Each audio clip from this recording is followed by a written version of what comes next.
وعن أبي هريرة رضي الله عنه قال قال رسول الله صلى الله عليه وسلم اتقوا اللعانين الذي يتخلى في طريق الناس أو ظلهم رواه مسلم. وزاد أبو داود عن معاذ رضي الله عنه والموارد ولفظه اتقوا الملاعن الثلاثة البراز وأصحابهم من السلة.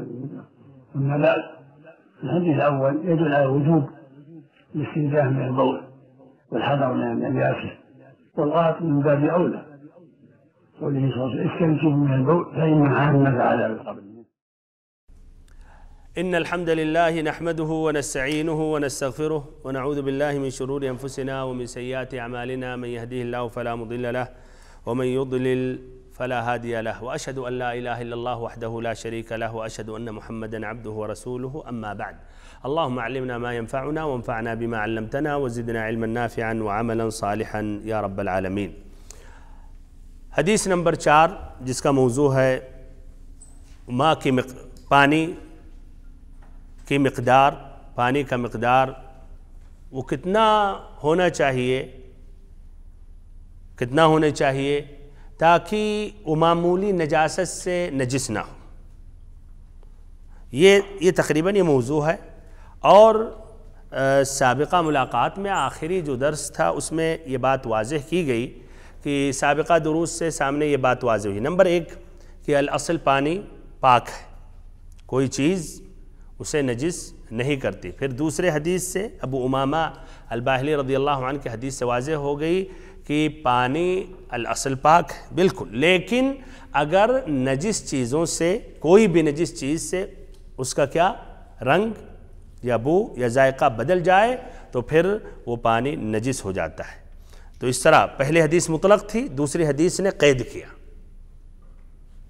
اب آج کی جو حدیث میں ہے اس سے یہ واضح ہوگا کہ کیا اس پانی کا کوئی حد ہے، کوئی مقدار ہے کہ اس مقدار تک جب پانی رہے گا آپ کے پاس یا اس سے زائد تب یہ تینوں اوصاف کو نہیں دیکھا جائے گا.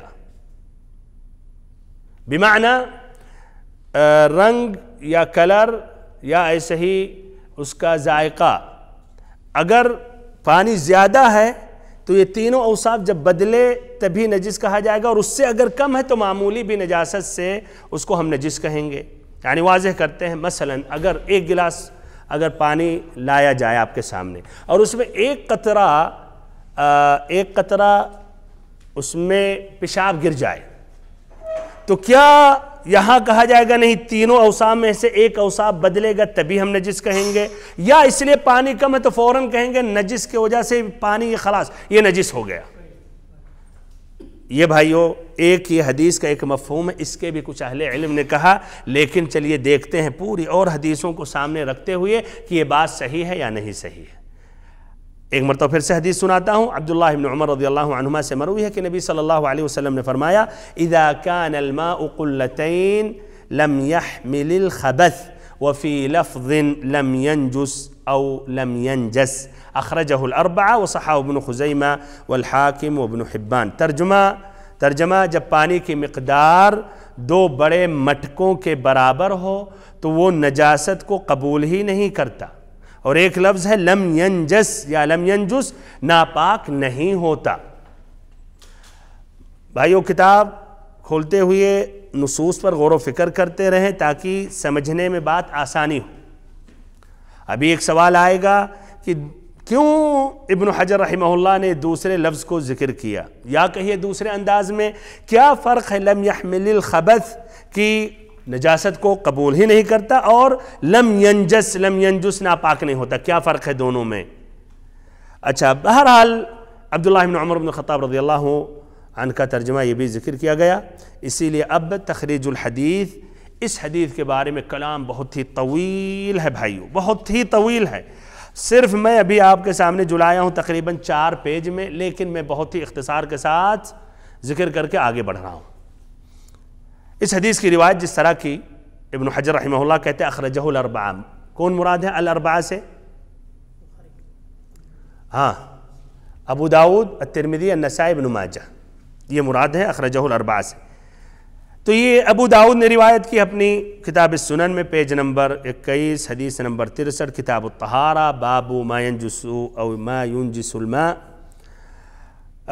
ایسے ہی ترمذی نے اپنی کتاب السنن پیج نمبر 18 حدیث نمبر 67 ابواب الطہارہ باب منہ آخر۔ ایسے ہی نسائی نے اپنی کتاب السنن پیج نمبر 7 حدیث نمبر 52 کتاب الطہارہ باب التوقیت فی الماء۔ ایسے ابن ماجہ نے اپنی کتاب السنن پیج نمبر 73 حدیث نمبر 517 کتاب الطہارہ باب مقدار الماء الذي لا ينجس۔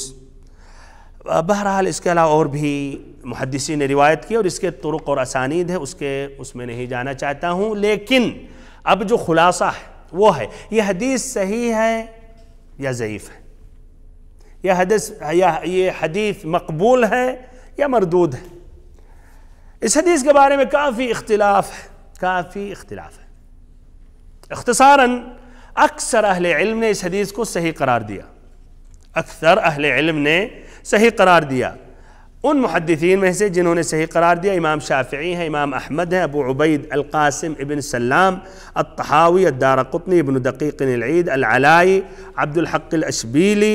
ایسے ابن حجر رحمہ اللہ نے ادھر ہی ذکر کیا بلوغ المرام ہی میں، کیا کہا وصححہ، کیا کہا، ہاں حدیث ذکر کرنے کے بعد کیا کہا وصححہ، اخرجہ الاربعہ کا، وصححہ صحیح کس نے اس حدیث کو صحیح دیا، کس نے؟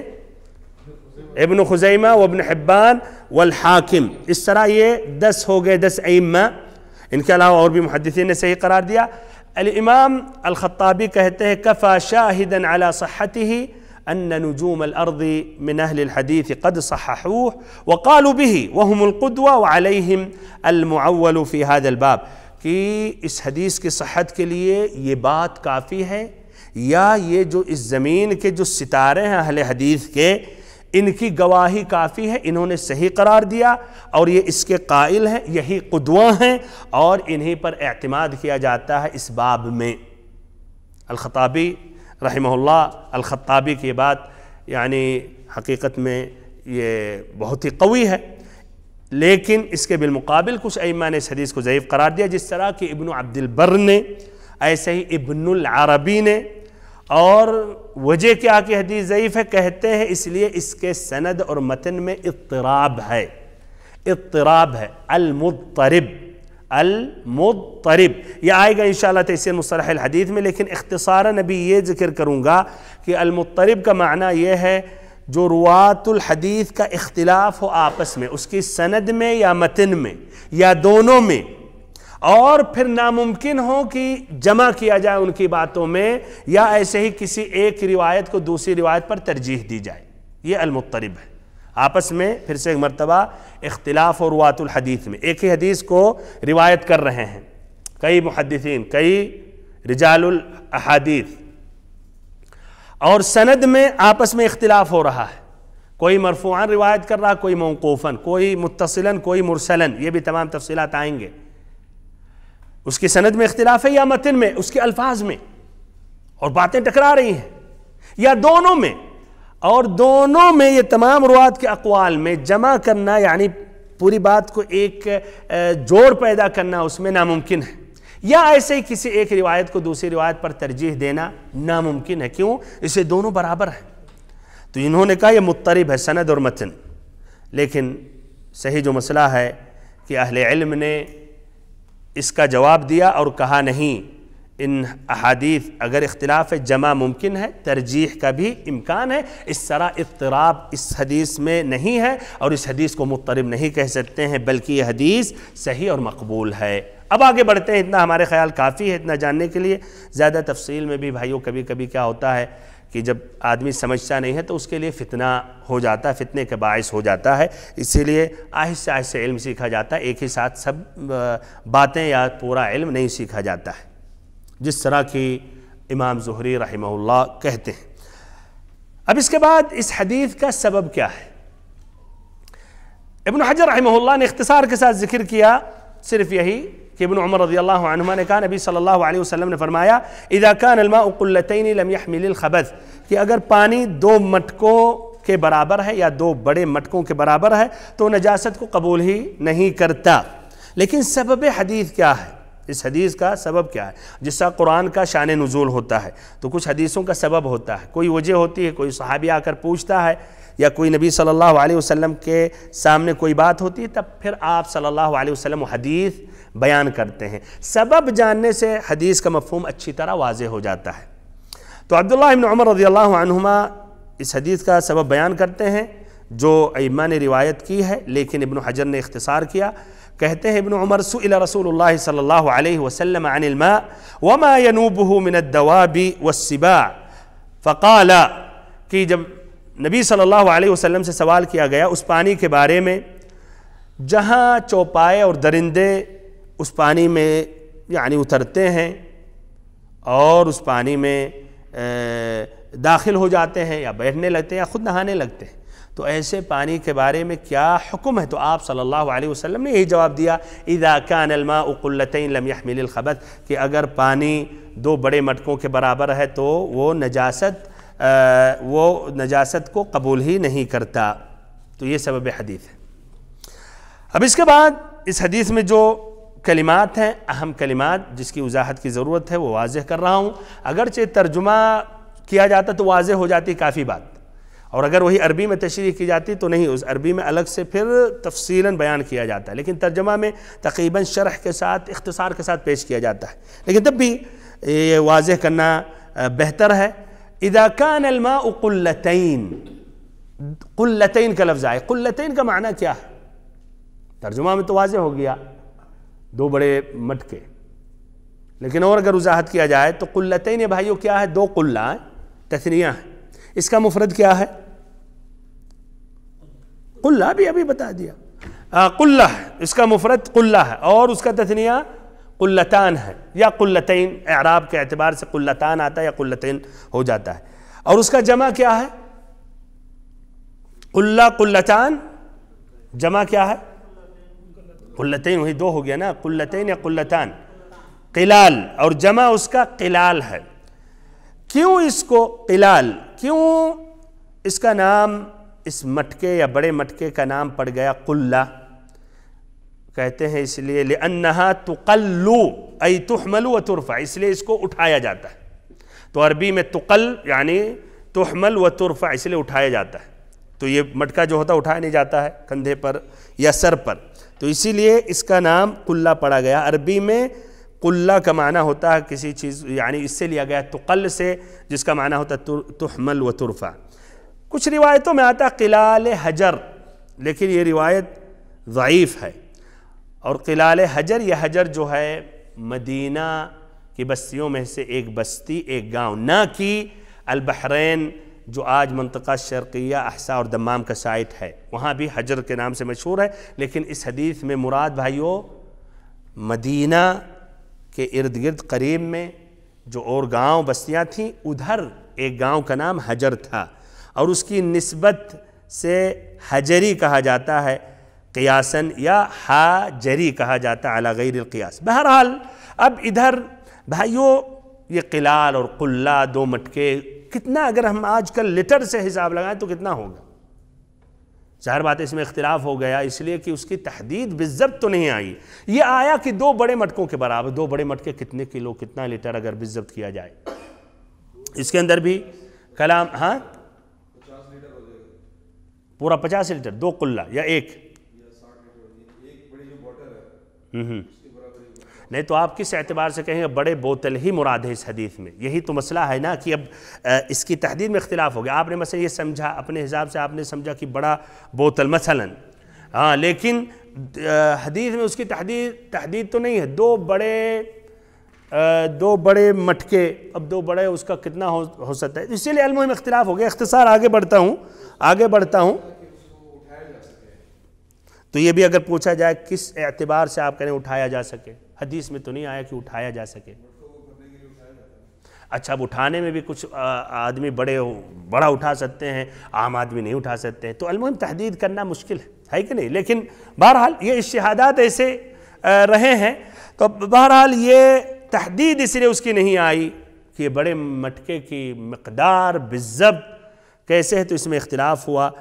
تو سب سے زیادہ قریب یہ ہے کہ 2 قلہ جو ہے 500 رطل 500 رطل بغدادی، اور الرطل میں تقریباً آدھا کلو ہوتا ہے، اور اس طرح 500 رطل 500 رطل بغدادی میں 5 قرب آتا ہے، ہر قربے میں 100 رطل آتا ہے۔ بہرحال یہ آگے بڑھتا ہوں بھائیو، سب تمام چیزیں چھوڑ دیتا ہوں۔ شیخ صفی الرحمن المبارک پوری آپ کی کتاب میں ہے، انہوں نے کیلو سے کہا 227 کیلو، انہوں نے یہی ذکر کیا 227 کیلو۔ لیٹر سے کچھ اہل علم نے ذکر کیا، جو میں رجوع میں نے کیا ان کی کتابوں کی تشریح میں، تو ذکر کرتے ہیں 307 لیٹر، 307 لیٹر، 300 سے اوپر لیٹر، اور کیلو سے کیا شیخ صفی الرحمن صاحب ذکر کرتے ہیں 227۔ اس میں بھی اختلاف، اور لوگوں نے بھائیو اس سے بھی کم ذکر کیا، تو اس طرح اندازہ کے لیے اتنا تو کچھ نہ کچھ تو لینا ہوگا۔ تو لیٹر سے 307 اور کیلو سے 227۔ آگے بڑھتے ہیں، اگرچہ اس میں بھی بھائیو تفصیل ہے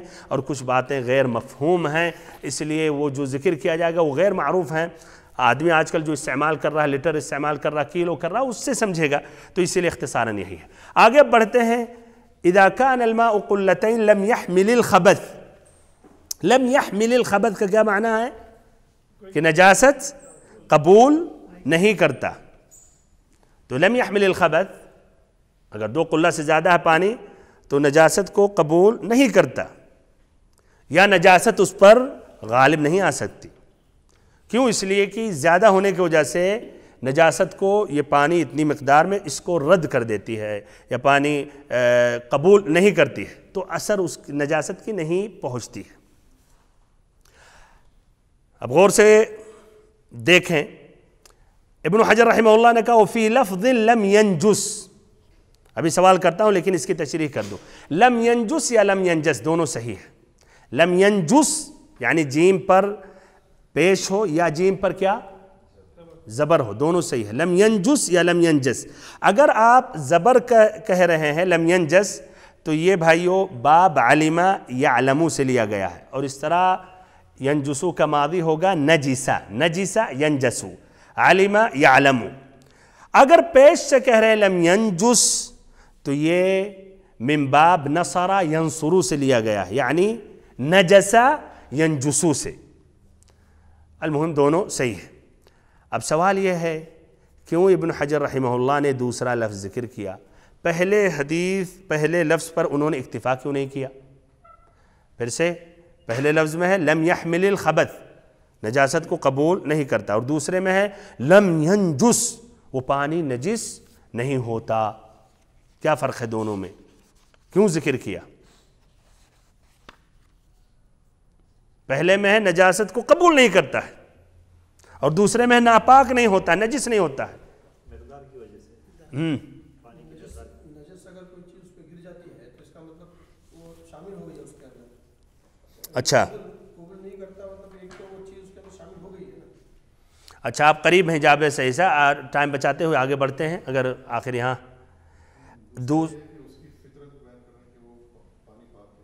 اچھا، یا اس سے اب واضح ہوا، تقریباً آپ لوگ قریب ہیں۔ جواب دونوں میں نہیں ہے، رنگ ونگ دونوں میں نہیں آیا ہے، دونوں میں نہیں آیا۔ اچھا آسان کرتا ہوں، پہلے لفظ میں زیادہ وضاحت ہے یا دوسرے لفظ میں؟ پہلے میں نجاست کو قبول نہیں کرتا ہے، اور دوسرے میں وہ ناپاک نہیں ہوتا ہے۔ کون زیادہ واضح ہے؟ کون سا لفظ؟ ہاں دوسرا۔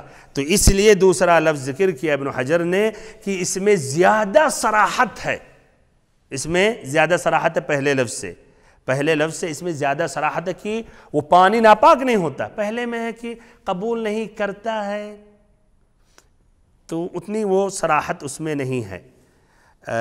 اگرچہ دونوں کا معنی ایک ہے بھائی، دونوں کا معنی ایک ہے، لیکن قوت اور صراحت دوسرے میں زیادہ ہے۔ اب حدیث سے جو اہم فائدے ہیں وہ ذکر کر رہا ہوں، اور اس میں بھائیو ایک ہی فائدہ بس ذکر کر کے اکتفا کر رہا ہوں، یا کہیے تفصیلاً 2 فائدہ، اور ادھر سمجھ کی ضرورت ہے، اس سے بہت ہی مہم پوائنٹ ہے۔ اس طرح آپ لوگ اس دروس میں جب برابر آتے رہیں گے تو اچھی طرح سمجھتے رہیں گے کہ ہاں اہل علم اور فقہا کس طرح استنباط، کس طرح مسئلے مسائل لیتے ہیں، نہ کہ ایک آدمی جو ایک عام مجلسوں میں 1-2 درس میں جا کر اور پھر سمجھتا ہے کہ خلاص ہمیں سمجھ میں آ گئی بات ہے، حدیث پڑھ کے ہم خود وہ مفہوم اور سمجھ لیں گے۔ نہیں بھائیو، نہ گمراہ ہو جائے گا آدمی، صاف بات ہے۔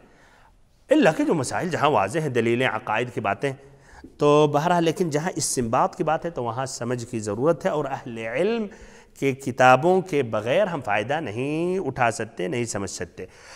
المهم پہلا فائدہ یہ ہے اس حدیث کا بھائیو منطوق کیا ہے۔ منطوق یعنی جو ظاہری لفظ ہے، یہ بہت مہم بات ہے، فقہی یا اصول فقہ کی بہت مہم بات ہے، المنطوق والمفہوم، کہ ایک اس لفظ کا منطوق ہے جو اس الفاظ میں ہے، اور ایک اس کا مفہوم ہے۔ منطوق زیادہ قوی ہوتا ہے یا مفہوم؟ منطوق ہوتا ہے، منطوق کے اندر صراحت ہوتی ہے، اور وہ مفہوم ہوتا ہے۔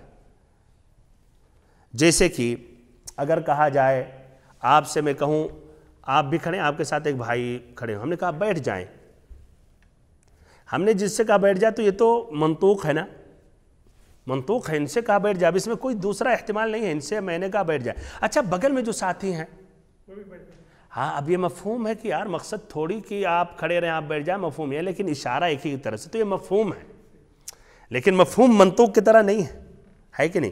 ادھر ابھی اس بات کی وضاحت کر رہا ہوں۔ تو بھائیو اس حدیث کا منطوق کیا ہے؟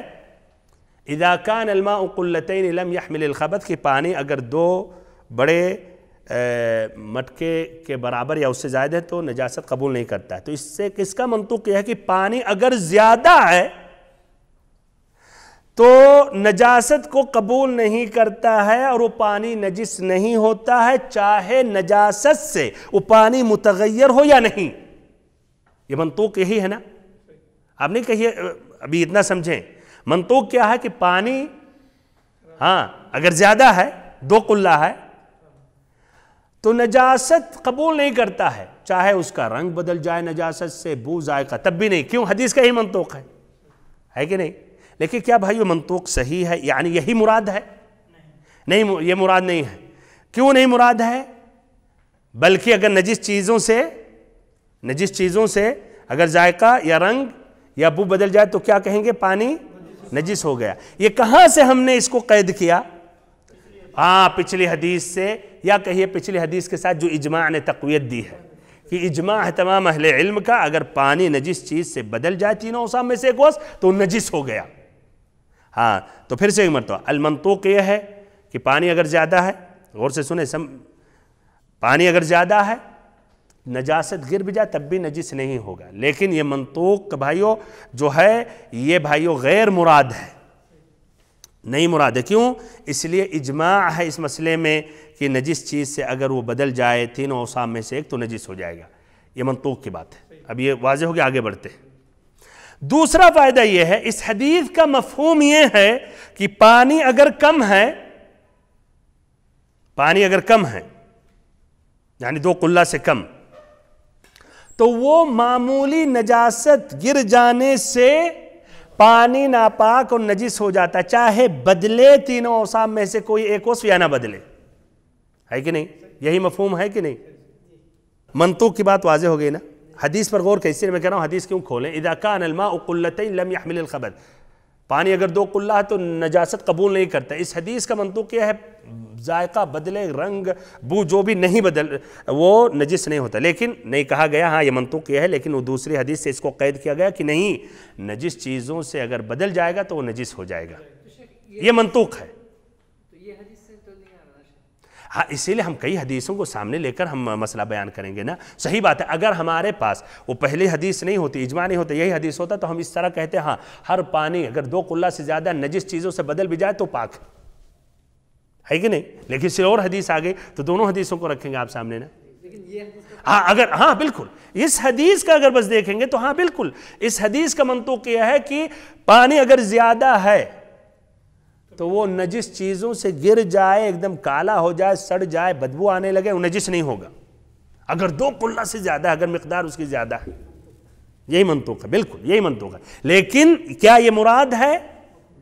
نہیں، یہ منطوقی میں یہ مراد نہیں ہے۔ کیوں؟ اس لیے سابقہ جو حدیث ابو امامہ الباہلی کی آ گئی کہ پانی پاک ہے الا رنگ یا بو یا ذائقہ بدل جائے نجس چیزوں سے، اور اس کی تقویت اجماع سے ملتی ہے۔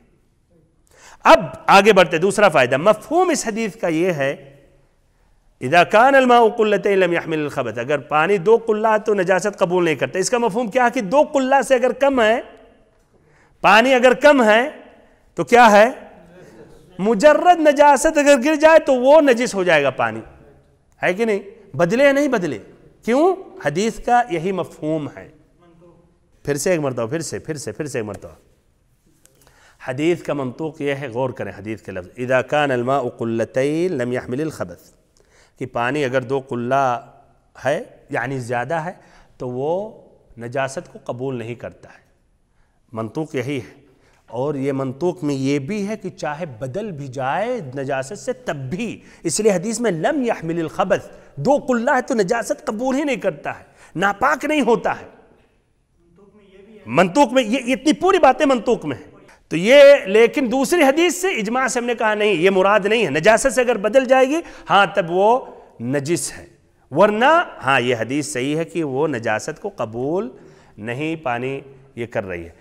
اب اس حدیث کا یہ مفہوم ہے جو آپ کریں، پانی اگر 2 قلہ سے کم ہے، منطوق نہیں ہے بھائیو، اس لیے حدیث میں کہا ہے وَإِذَا كَانَ الْمَاءُ دُونَ الْقُلَّتَيْنِ حَمَلَ الْخَبَث، کہ اگر پانی 2 قلہ سے کم ہے تو وہ نجاست قبول کرتا ہے، حدیث میں یہ نہیں آیا، اسی لیے اس کو مفہوم کہا گیا۔ تو مفہوم یہ ہے کہ اگر پانی کم ہے، 2 قلہ سے کم ہے تو معمولی نجاست گرنے سے کیا؟ ناپاک ہو جاتا ہے۔ کیوں؟ اس لیے حدیث کا مفہوم ہے کہ اس کے اندر وہ طاقت یا پاور نہیں ہے، کیوں؟ اس لیے کہ پانی کم ہے تو وہ اس کے اندر وہ پاور نہیں ہے کہ نجاست کو رد کرے، اسی لیے وہ نجس پانی وہ ہو جائے گا، چاہے اس کے تینوں اوصاف بدلے یا نہیں، یہی مفہوم ہے۔ سمجھ میں آئی بات؟ منطوق۔ لیکن اب سوال یہ ہے بھائیو، کیا یہ مفہوم مراد ہے؟ کیا یہ صحیح ہے مفہوم؟ نہیں صحیح ہے، ماشاءاللہ صحیح تو ہے جواب، لیکن آپ بتا سکتے کیوں؟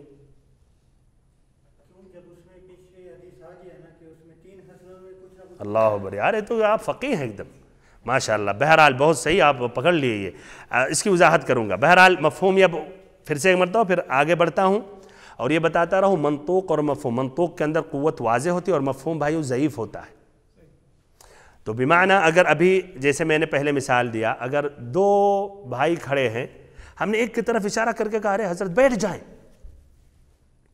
اب ادھر ان کے لیے تو منطوق واضح ہے کہ بیٹھ جائیں، لیکن دوسرے کے لیے مفہوم ہے کہ بیٹھ جائیں، ہو سکتا ہے کہ نہیں، دونوں احتمال ہے، لیکن ہاں مفہوم اندازہ کیا، لیکن ان سے پوچھا گیا نہیں، انہوں نے ہم سے پہلے کہہ دیا تھا کہ نہیں آپ کو کھڑے رہنا ہے، تو کیا قوی رہے گا؟ اب منطوق مقدم ہو گیا نا، ادھر مفہوم تھا، جب منطوق اور مفہوم میں بات ٹکرائے تو منطوق مقدم ہو جاتا ہے، یہ بہت ضروری ہے سمجھنے کے لیے۔ آگے پھر میں بڑھ رہا ہوں، تو اب آگے بڑھ رہا ہوں پھر سے ایک مرتبہ کہہ کے کہ حدیث کا مفہوم یہی ہے کہ پانی اگر کم ہے تو معمولی نجاست گرنے سے وہ پانی نجس ہو جاتا ہے، چاہے وہ اس کا تینوں اوصاف میں سے ایک وصف بدلے یا نہیں بدلے۔ اب سوال یہ ہے کیا یہ بات صحیح ہے؟ اب جواب سنیں آپ۔ اس مسئلے میں اختلاف ہے۔ پہلا قول جو ابو حنیفہ، الشافعی، احمد رحمۃ اللہ علیہم کا ہے کہ یہی جو مفہوم ہے، کیا کہتے ہیں کہ ہاں مفہوم اپنی جگہ ہے، پانی اگر کم ہے، 2 قلہ سے کم ہے، نجس چیز اس میں گر گیا تو خلاص نجس ہو گیا۔ ایک بالٹی بھی آپ کے پاس ہے، بڑا بالٹی لے لیں، 2 قلہ تک مثلا 227 لیٹر تک نہیں پہنچا، 200 ہی لیٹر ہے، نہ ایک قطرہ پانی گر گیا، آپ کہہ رہے یار ذائقہ نہیں بدلا، رنگ نہیں بدلا، خلاص وہ پانی اس لیے کم تھا، اس کی مقدار تھی 227 کلو سے کم، 307 لیٹر سے کم، تو خلاص نجس ہو گیا، پھینکو، نہ وضو کر سکتے نہ کچھ، یہ مفہوم لیا، یہ ان کا قول ہے۔ دوسرا قول بھائیو یہ ہے امام مالک کا، اور یہی شیخ الاسلام تیمیہ رحمہ اللہ کا قول ہے، ابن القیم رحمہ اللہ نے اس کو ترجیح دی ہے کہ نہیں، وہی پہلی حدیث پر آپ عمل کریں گے، اس لیے وہ حدیث صریح ہے، منطوق ہے، اور یہ مفہوم ہے، اور منطوق کو مفہوم پہ مقدم کیا جائے۔ پہلی حدیث کیا ہے کہ اگر پانی پاک ہے، جب تک نہ نجس چیزوں سے تینوں اوصاف میں سے ایک وصف بدل جائے، تو وہ حدیث اس حدیث کے مفہوم سے مقدم ہے، وہ حدیث منطوق ہے اور یہ مفہوم ہے، تو منطوق اس پر مقدم ہے، نہایت ہی اختصار کے ساتھ بھائیو، واضح ہے؟ تو پہلا قول کہ پانی اگر کم ہے تو کیا 200 لیٹر بھی آپ کے پاس ہے، نجس ایک قطرہ مثلا پیشاب گر گیا، خلاص، یہ انہوں نے مفہوم، دلیل مفہوم، اور بھی حدیث ہے لیکن اختصار ہے۔ دوسرا قول امام مالک، ابن تیمیہ، ابن القیم رحمہ اللہ کہ نہیں، یہ مفہوم ہے اور مفہوم ضعیف ہے، کمزور ہے، اور سابقہ جو حدیث ابو امامہ اور اجماع وہ مقدم ہے کہ جب تک نہ تینوں اوصاف میں سے ایک وصف بدلے جب تک کیا پانی پاک ہے۔ تو اور یہ اب صحیح کیا ہے بھائیو؟ صحیح کیا ہے؟ پہلا قول نہیں، دوسرا قول زیادہ صحیح ہے۔ دوسرا قول کہ پانی کم ہے یا زیادہ، نجس جب نجاست سے بدلے گا تبھی نجس کہا جائے گا۔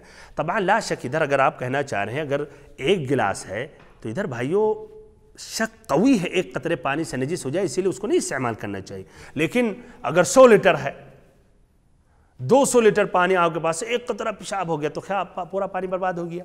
نہیں غالب، تو اسی لیے یہ احتیاط، تو ایک دوسرا فائدہ ہمیں ملتا ہے، احتیاط کرنا ضروری ہے۔ اگرچہ صحیح مسئلہ یہ ہے کہ جب تک اوصاف نہ بدلے نجس نہیں کہا جائے گا، لیکن اگر پانی کی مقدار جس قدر کم رہے گی اور نجاست سے مخلوط ہو رہی ہے تو احتیاط ضروری ہے۔ واضح ہے بھائی؟ اس طرح اب یہ اکتفا کرتے ہیں اس حدیث پر اور ایک دوسری حدیث میں داخل ہوتے ہیں۔ اچھا چلیے، تو اس کے بعد والی حدیث نمبر 5، اس کے بعد حدیث نمبر 5، اس کا موضوع اگر اختصاراً جاننا چاہیں تو یہ ہے کہ اس پانی کا کیا حکم جو پانی ساکن ہے، جو ایک محدود شکل میں ایک ہی جگہ ٹھہرا ہوا ہے بالکل، اس میں پیشاب کرنے کا کیا حکم ہے، اور پھر ایسے ہی اس پانی سے جنابت سے اغتسال غسل کرنے کا کیا حکم ہے۔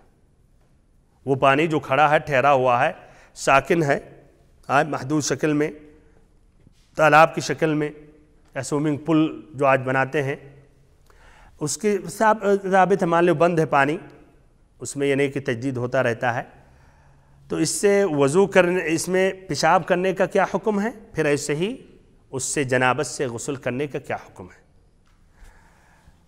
حدیث سب سے پہلے سنا رہا ہوں، عن ابی ہریرہ رضی اللہ عنہ قال قال رسول اللہ صلی اللہ علیہ وسلم لا يغتسل احدكم في الماء الدائم وهو جنب اخرجہ مسلم وللبخاری لا يبولن احدكم في الماء الدائم الذي لا يجري ثم يغتسل فيه ولمسلم منه ولأبي داود ولا يغتسل فيه من الجنابة۔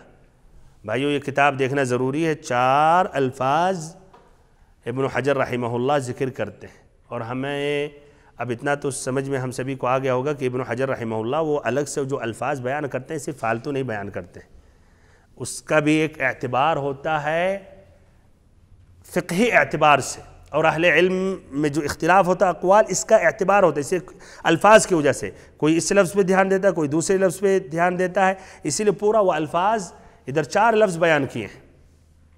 تو حدیث کتابیں لانا ضروری ہے بھائیو، یہ اتنی محنت آپ جب کر رہے ہیں اور یہ عام یہ تقریریں اس میں نہیں ہو رہی ہیں، ذرا آپ کو آپ کے اندر یہ صلاحیت پیدا کی جا رہی ہے یا دی جا رہی ہے کہ آپ کے اندر علم مضبوط ہو جائے اور دوسروں کو بھی سمجھا سکے، تو اس طرح جب کر رہے ہیں تو کتابوں کو لائیں اور مہم باتوں کو آپ اس پہ لکھتے رہیں اور جہاں اشکال ہو سوال کرتے رہیں۔ تو پھر سے ایک مرتبہ نص سنا کر اور ترجمہ کر رہا ہوں۔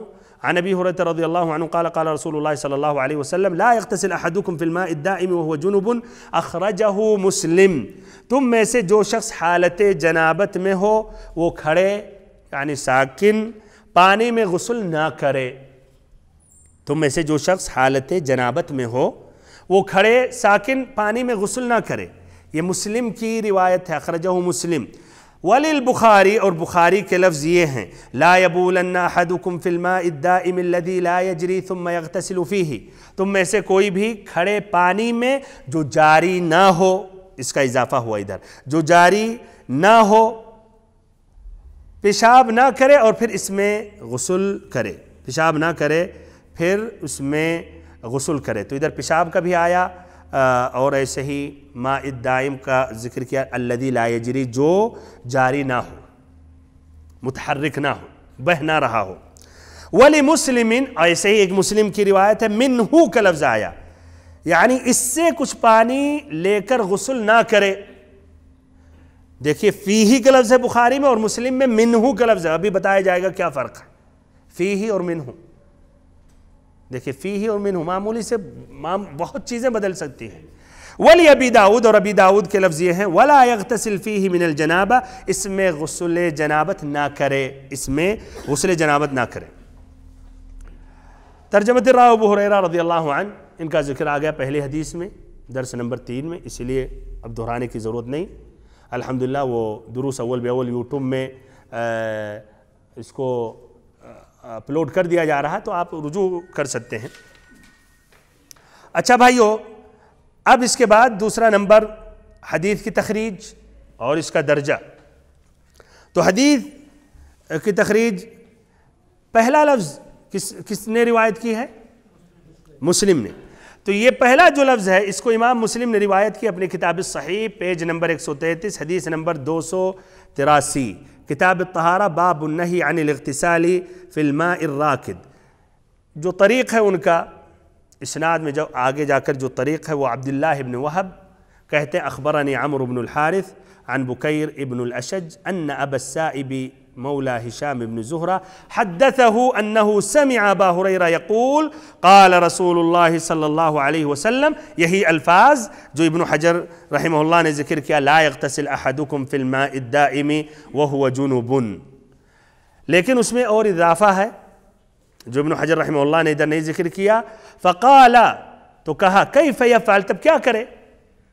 اس حدیث میں کیا ہے کہ تم میں سے جو شخص حالت جنابت میں ہو وہ کھڑے ساکن پانی میں غسل نہ کرے، ہے کہ نہیں؟ تو سائل نے کہا، جو روایت کر رہے ہیں ابو ہریرہ رضی اللہ عنہ سے، تو کیف یفعل، تب کیا کرے، کیسے غسل کرے یا ابا ہریرہ، اے ابو ہریرہ؟ تو انہوں نے کہا یتناولہ تناولا، یعنی باہر ٹھہر کر پانی لے کر غسل کرے گا، نہ کہ اندر گھس جائے گا. یہ کہا ہے ابو ہریرہ رضی اللہ عنہ نے. دوسرا جو لفظ ہے، دوسرا لفظ کس کا ہے بھائیو؟ دوسرا لفظ کس کا ہے؟ امام بخاری کا ہے. لا یبولن احدکم فی الماء الدائم الذی لا یجری ثم یغتسل فیہ. اس کی روایت امام بخاری نے اپنی کتاب الصحیح میں پیج نمبر 44، حدیث نمبر 239، کتاب الوضوء، باب البول فی الماء الدائم وہو، اور یہ مستقل ایک حدیث ہے، پہلی حدیث نہیں. اس کا اسناد اس طرح آپ غور و فکر کریں، دیکھیں مروی ہے طریق شعیب جو کہتے ہیں اخبرنا ابو الزناد ان عبد الرحمن ابن ہرمز الاعرج حدثه انه سمع ابا ہریرہ. ادھر راوی ابو ہریرہ سے عبد الرحمن ابن ہرمز ہے، جس میں جبکہ پہلے میں ابو السائب مولا ہشام بن زہرہ تھے. کہتے ہیں انه سمع رسول اللہ صلی اللہ علیہ وسلم یقول، یہی حدیث، لا یبولن احدکم فی الماء الدائم الذی لا یجری ثم یغتسل فیہ، تم میں سے کوئی بھی کھڑے پانی میں جو جاری نہ ہو، اس کا اضافہ ہوا، پیشاب نہ کرے، یہ بھی اضافہ ہے، اور پھر اس میں غسل کرے. طبعا اس کی روایت نسائی اور احمد نے بھی کی ہے. آگے بڑھتے ہیں. تیسرا لفظ کس کا ہے؟ مسلم کی، اور ابن حجر نے اختصار کے ساتھ کہا، مسلم نے منہو کہا. تو یہ مسلم نے روایت کی اپنی کتاب الصحیح میں پیج نمبر 132، حدیث نمبر 222، کتاب الطہارہ، باب النہی عن البول قائما، اور ان کا پورا لفظ یہ ہے لا یبولن احدکم فی الماء الدائم ثم یغتسل منہ، یعنی بخاری کی روایت کی طرح، الفاظ کی طرح، لیکن اس میں الذی لا یجری نہیں ہے، تقریباً وہی ہے. لا یبولن احدکم فی الماء الدائم ثم یغتسل منہ، اور بخاری میں ثم یغتسل فیہ. ایسے ابو داؤد میں بھی یہی الفاظ موجود ہیں، سنن ابی داؤد میں. چوتھا لفظ کس کا ہے؟ چوتھا لفظ ابو داؤد کا، ولا یغتسل فیہ من الجنابہ. یہ ابو داؤد نے اپنی کتاب السنن میں روایت کی ہے، پیج نمبر 22، حدیث نمبر 70، کتاب الطہارہ، باب البول فی الماء الراکد، ولفظہ، پوری حدیث اس طرح بھائیو، لا یبولن احدکم فی الماء الدائم ولا یغتسل فیہ من الجنابہ. تو دیکھیے لا یبولن احدکم فی الماء الدائم، دیکھیے یہ مسلم میں بھی آیا، بخاری میں بھی آیا، ابو داؤد میں آیا.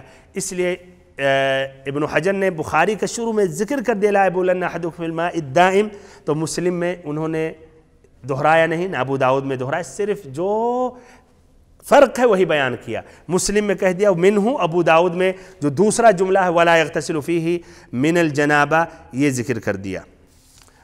تو یہ بھائی وہ حدیث کا تخریج. اب حدیث کا معنی، مطلب اگر ہم ذکر کریں یا اس میں جو الفاظ غریبہ ہیں، اس کی وضاحت کر رہا ہوں۔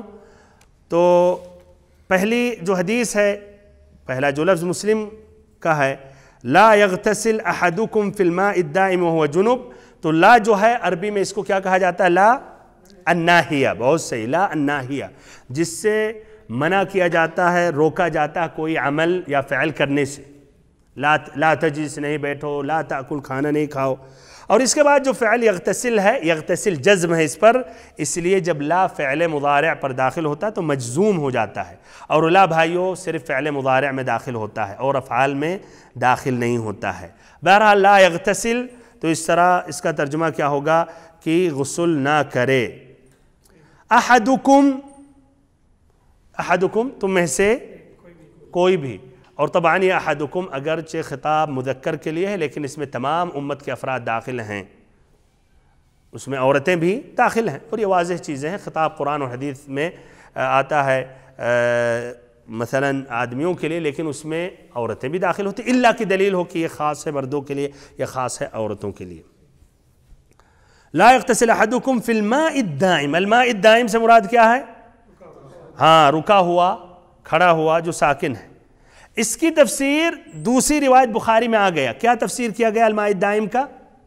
ہاں بھائی غور سے کریں، جواب دیں، بخاری میں کیا آیا؟ لا یبولن احدکم، ہاں، فی الماء الدائم، ہاں، الذی لا یجری، تو بخاری میں مزید وضاحت ہو گئی کیا کہ جو، ہاں، جو جاری نہ ہو، جو بہتا نہ ہو، جو چلتا نہ ہو، ہاں، جاری، تو اس کی وضاحت الماء الدائم کی بخاری کے الفاظ سے واضح ہوگی۔ اس طرح واضح ہو کہ امام ابن حجر نے کیوں یہ دوسرے الفاظ لا، ایک اہم سبب یہ بھی ہے، اس میں الماء الدائم کی تشریح ہے۔ الماء الدائم کی مثالیں کیا بھائیو؟ جیسے کیا ماء دائم، ساکن، کھڑا ہوا، ہاں، نہر، ہاں، تالاب کا پانی، ہاں، ہاں، مسبح، سوئمنگ پول والا، یا مزارع میں کچھ محدود حوض کی شکل میں رہتا ہے، ہاں، کنواں بھی ثابت ہے اس لیے نیچے سے نکلتا ہوا، چلتا تو نہیں ہے، صحیح۔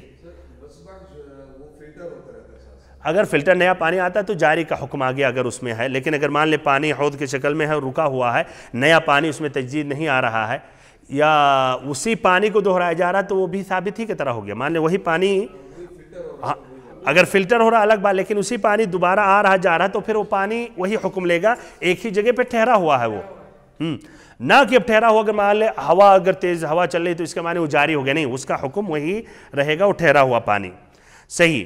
اچھا، تو یہ لا یبولن، لا یغتسل احدکم فی الماء الدائم وہو جنب، جنب کا کیا معنی ہے؟ جنابت، صاحب جنابت۔ اور کب کہا جائے گا کہ یہ صاحب جنابت ہے یا جنابت لاحق ہو گئی؟ جس پر غسل واجب ہو جاتا ہے بیوی کے ساتھ ہمبستری کی وجہ سے، یا احتلام سے منی خارج ہو جائے، یا قصداً آدمی یعنی اپنے منی کو خارج کرے اور شہوت کے ساتھ نکلے۔ اگر بیماری کی وجہ سے نکل رہا بھائیو تو داخل نہیں ہے اس میں، اگر بیماری کی وجہ سے نکل رہا ہے تو کیا وہ داخل نہیں ہے؟